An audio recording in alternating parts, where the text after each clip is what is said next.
aga te kõik juba teate, et mis hetkel juhid tegelikult tellivad motivatsioonikoolitusi. Te teate ju. Võib-olla te olete ise olnud üks nendest, kes on saanud ootamatult kirja juhilt, et tuleb motivatsioonikoolitus, osalemine kohustuslik.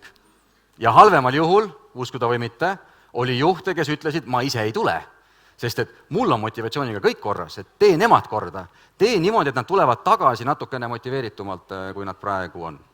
Ja mina sellise naiivse noore koolitajana siis hakkasin koolitama kõiki ju.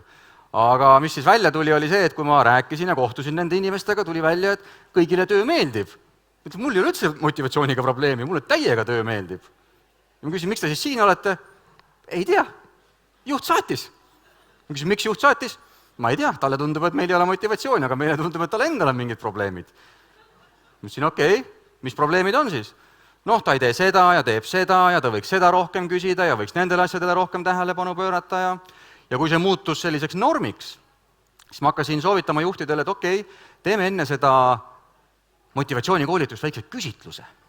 Ja siis töötasin täitsa sellise oma süsteemi välja, 10 küsimust oli töö kohta, 10 küsimust oli meeskonna kohta ja 10 küsimust oli siis selle otsese juhi kohta. Ja ilmselgelt seal oli väga selge korrelatsioon, et mida kriitilisem oli juht olnud enne motivatsioonikoolitust oma tiimi suhtes, seda kriitilisemad olid tegelikult töötajad selles küsitluses oma juhi suhtes. Ja siis räägid juhiga, vaatad täiesti normaalne inimene, kihvt inimene, saad tema töötajatega kokku, vaatad täiesti normaalsed, kihvtid inimesed ja mõtled, et mis toimub, et miks nad siis omavahel seda koostööd ei suuda teha.